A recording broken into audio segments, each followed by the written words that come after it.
Constitution of the United States. So help me.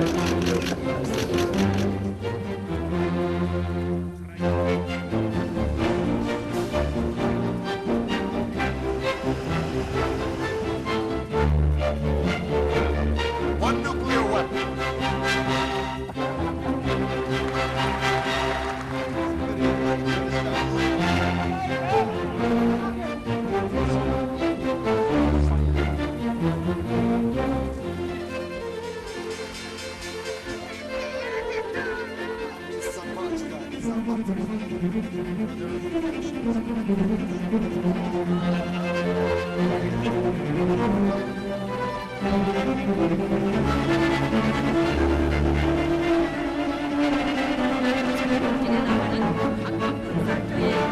African leaders decry scourge of unconstitutional changes of government at the 35th African Union Summit.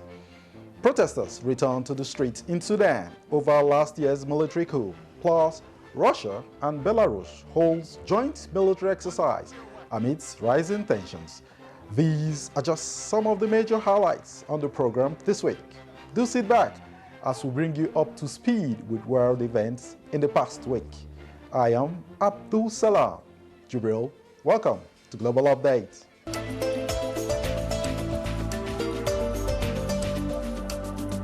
Now, let's begin in Addis Ababa, Ethiopia, venue of the 35th Ordinary Session of the African Union Assembly. The two-day summit was marked with calls for continued African solidarity in addressing the impact of COVID-19 and the urgent need to address the emerging scourge of unconstitutional changes of governments as well as the scourge of terrorism across the continent.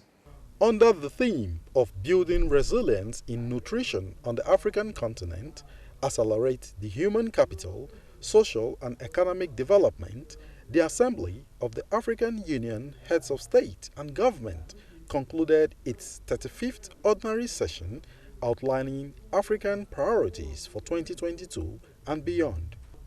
Senegalese President Macky Sall, who took over the one-year term rotating AU chairmanship from President of the Democratic Republic of the Congo, Felix Tshisekedi, emphasized the need to exert concerted efforts in responding to continental threats such as instability, climate change, and the devastating impacts of the ongoing COVID-19 pandemic.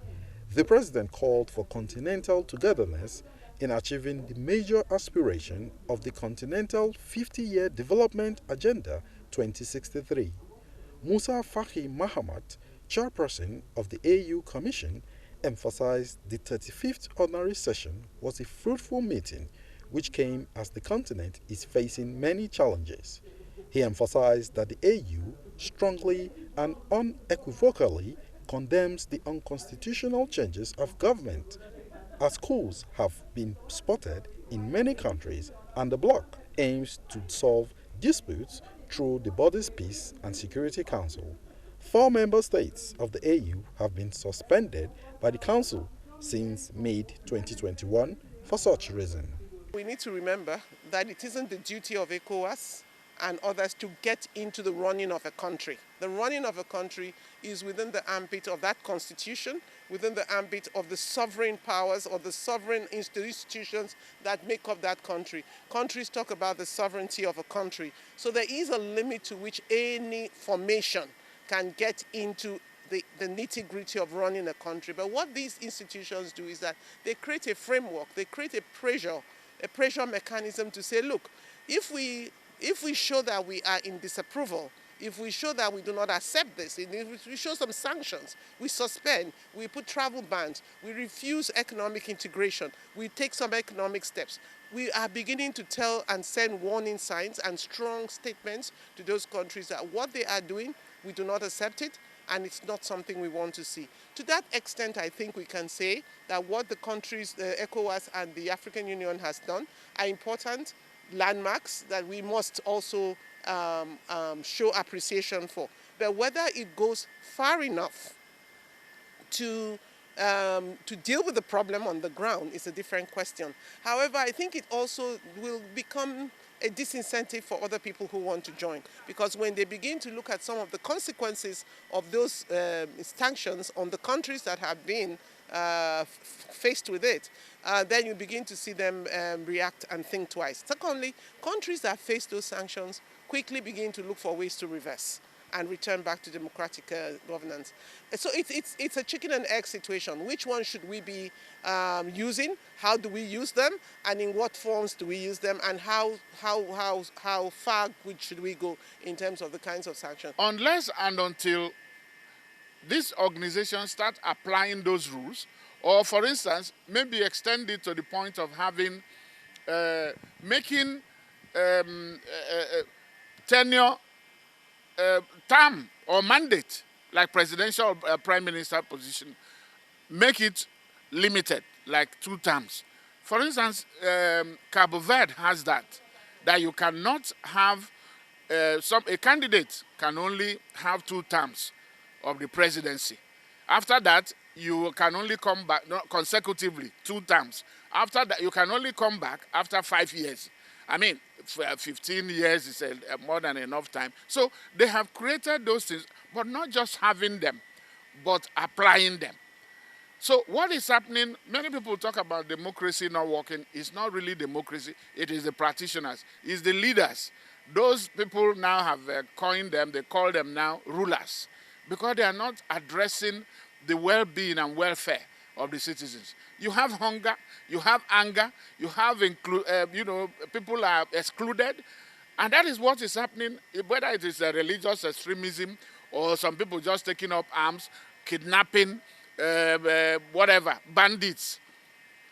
These are the fallout from not getting the satisfaction from democracy or governance.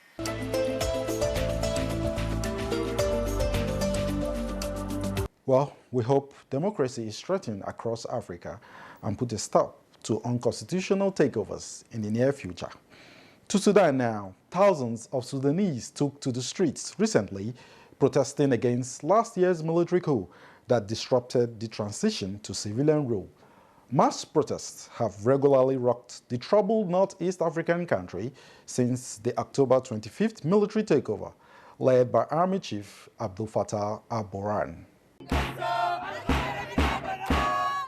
A standoff between the Sudanese people and the military has unfolded in the streets since the military took over in October last year.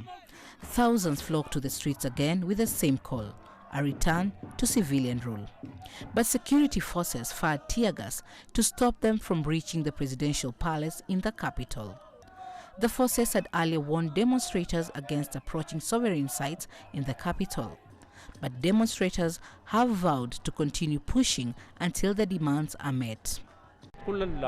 As long as the street is burning, the desire for change will remain until the change is accomplished and the tasks of the revolution are completed through all peaceful means and tools. The Khartoum Resistance Committee also plans to announce a charter that unites civilian groups, protesting professionals, and striking workers, leading to more civil disobedience. Experts say ending the country's political crisis requires civil consensus and military support as the momentum of the protests weaken. The initiatives that were put forward at the level of the International Political Mission will also have an impact on the political movement, given that there's a file that is being dealt with and a glimmer of hope is working to break the political blockage. These are all negative influences on imparting momentum or strength to the demonstrations. The military is yet to announce any power-sharing deal or any plans to hand over power to civilians.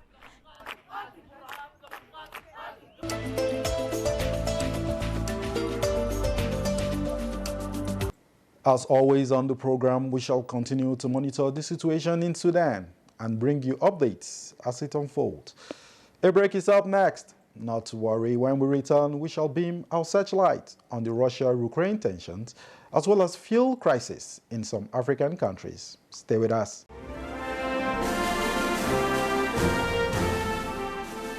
Advertising your goods and services on the right channel gives you an edge over your competitors. NTA News 24 has all the platforms for your target audience. The station is on DSTV channel 419, GoTV channel 46, StarTimes channel 101, and Free TV channel 703. With our digital format and wide range, we can reach your customers in next to no time. We are eager to promote your business, goods, and services. So partner with us for a very rewarding business experience. For more information, please call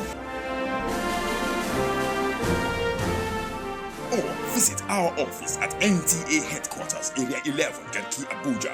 NTA News 24. News and more news.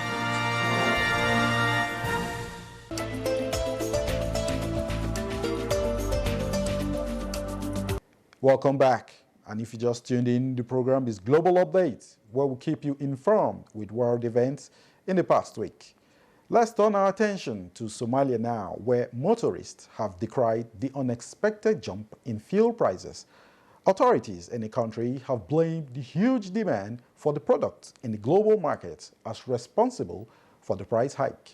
Like many countries in the region, Somalia's energy products such as petroleum and oil are imported from the Middle East. But in the past months, consumers have had to grapple with price increases in the energy products. Dealers link the price hikes to a myriad of events. We used to sell at 60 cents per litre before, but now it has gone to 80 cents to 90 cents now. And the main reason is increase in taxation, global market concerns, and tensions related to elections in our country. Motorists have cautioned against the new unstable prices in the energy sector and are calling for urgent interventions from government agencies. If the increase in petroleum products will not be controlled, it will impact on the prices of other basic products such as food. Therefore, we are calling upon the business community and the government to make urgent interventions. This Mogadishu-based economic analyst, however, says local issues have nothing to do with the increased energy prices, which threatens to lead to sprawling inflation amid soaring cost of living in the country. Huge demand for these products in the global market. The restrictions on the movement of the goods due to COVID-19, the opening of the businesses in most parts of the world, and also the political tension in Europe, especially on the issue of Ukraine, between Russia and NATO countries. Somalia's refinery sector that was impacted by the war is being refurbished, and when in operation, it could help the Horn of African state refine petroleum products locally. Egypt is also facing a similar situation, as the North African country has raised its fuel prices 3 times in the last 9 months. A fuel importer, Egypt has had to increase prices for the 3rd time in 9 months due to international oil price hikes. Fuel prices in Egypt are announced every 3 months by a special committee. It calculates the international price of crude and the exchange rate of the Egyptian pound against the dollar to set the fuel price in the North African country. This system has succeeded to cut subsidies on fuel that have been eating up $3.4 billion from the state budget. That's nearly 30% of total imports. So if we go to compare actually the ministry who has been subsidized the fuel with this amount of money, if you can see actually like the previous year it was like 52 billion Egyptian pound, but nowadays actually it is like 28 billion. So you can see like 50% has been actually decreased compared to the previous years. Though cutting energy subsidies saves a lot on import costs, it does, however, have an inflationary effect on the market, which puts financial pressure on the predominantly poor population. The $1.2 billion saved from these measures have helped the government alleviate such burden. This is actually, it will be good for the people because all this kind of amount of money, which is like more than 20 billion, it will be directed to another benefits or other services in the company, such as health, education, and business rules and all these kind of things. Benefits also include 2 wage rises in 6 months, increase in social and financial benefits for the poor, and the new health insurance system. This comes at the right time as global oil prices have reached the highest rate since 2014. So Egyptians are bracing for even more fuel hikes in the next few months.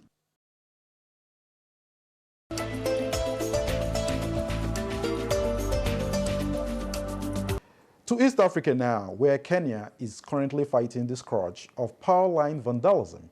Kenya says vandalism causes grave losses to the country's infrastructure. On the 11th of January, a widespread blackout hit parts of Kenya.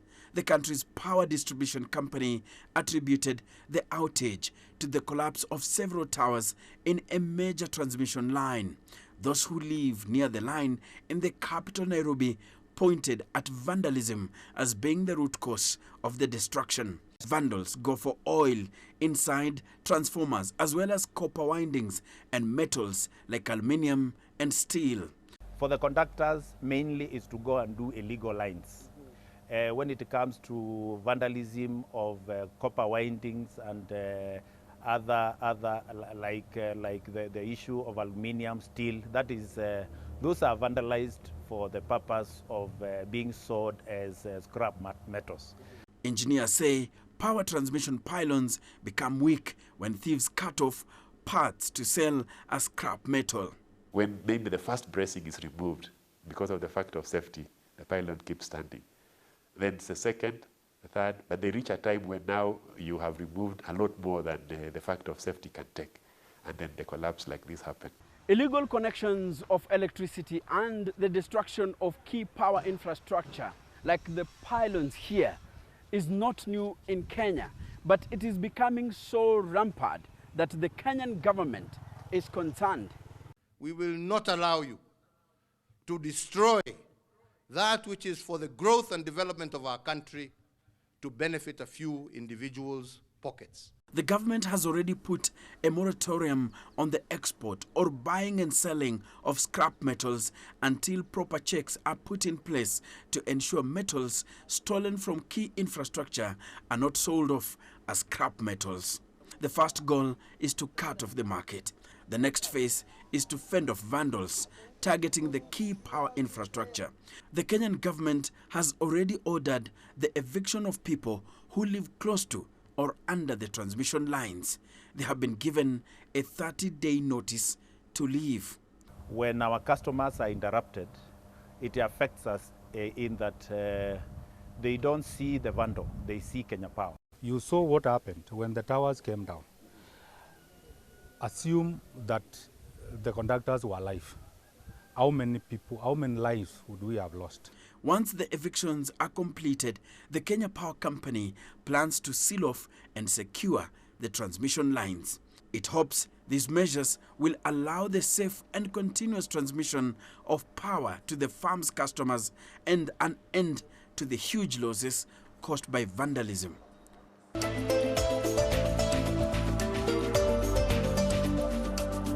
Staying in Kenya, President Uhuru Kenyatta says cancer patients will have access to quality and affordable treatment at the newly commissioned cancer centers.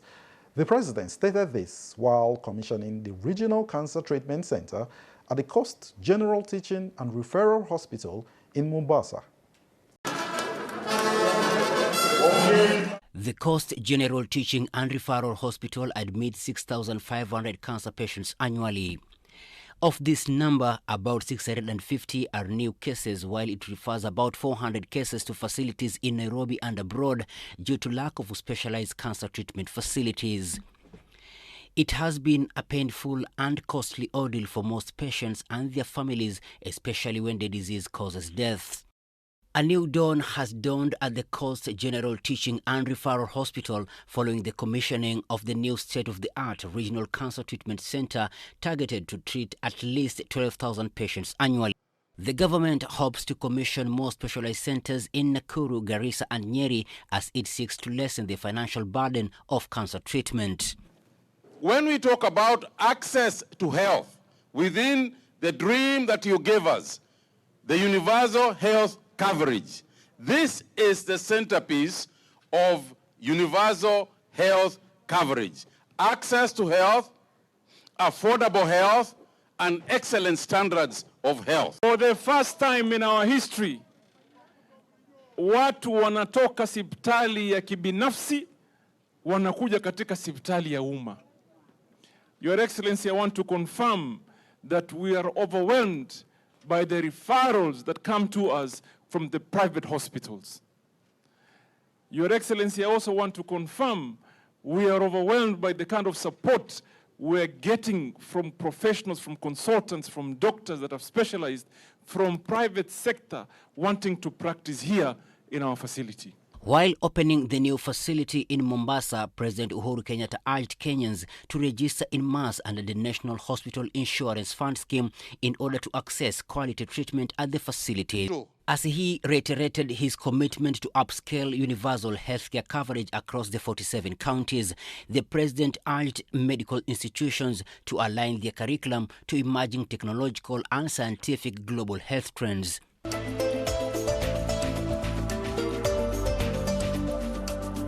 Staying on health issues, the World Health Organization has called for an enhanced global collaboration to ensure equitable access to COVID-19 vaccines for all countries. Director General Tedros Ghebreyesus stressed the vital role of the access to COVID-19 tools in equitable distribution of COVID-19 vaccines. Depending on where you live, it might feel like the COVID-19 pandemic is almost over, or it might feel like it is at its worst. But wherever you live, COVID isn't finished with us. This knows no borders. And as we all know from Omicron, any feeling of safety can change in a moment. We know this virus will continue to evolve, but we're not defenseless. We have the tools to prevent this disease, to test for it, and to treat it. Where people have access to those tools, this virus can be brought under control. Where they don't, this virus continues to spread, to evolve, and to kill. The biggest barrier we face to ending the pandemics as a global health emergency is ensuring all people in every country have access to those tools. The ACT Accelerator is vital for this mission. As outlined in the financing framework we're launching today, the ACT Accelerator requires $23 billion to save lives, address the threat of Omicron, and prevent even more dangerous variants emerging.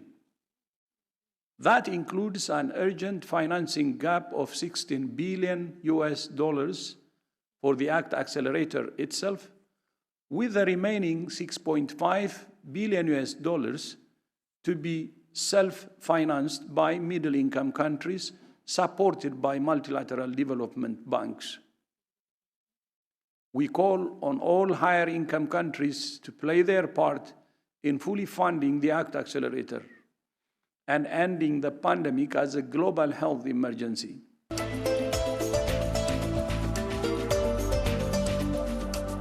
Now to Eastern Europe. Russia recently began major military drills with close ally Belarus, the latest stage in a massive military buildup near Ukraine's border that has stoked fears Moscow could invade its neighbors.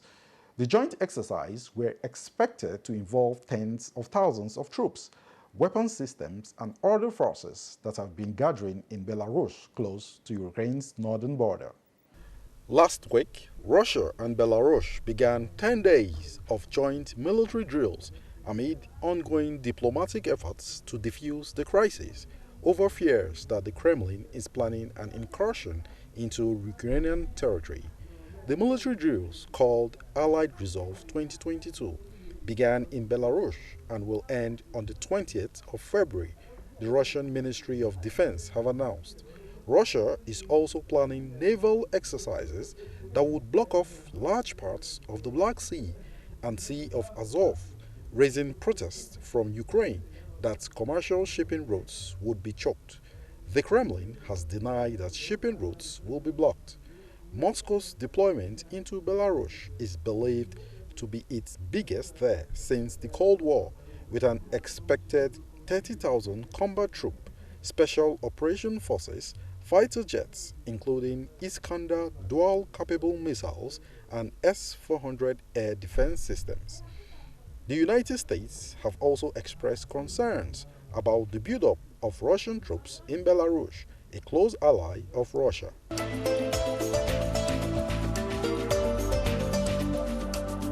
And that concludes this edition of the program Global Update. Continue to observe all safety protocols against the coronavirus pandemic. I am Abdul Salam Jibril. Many thanks for watching.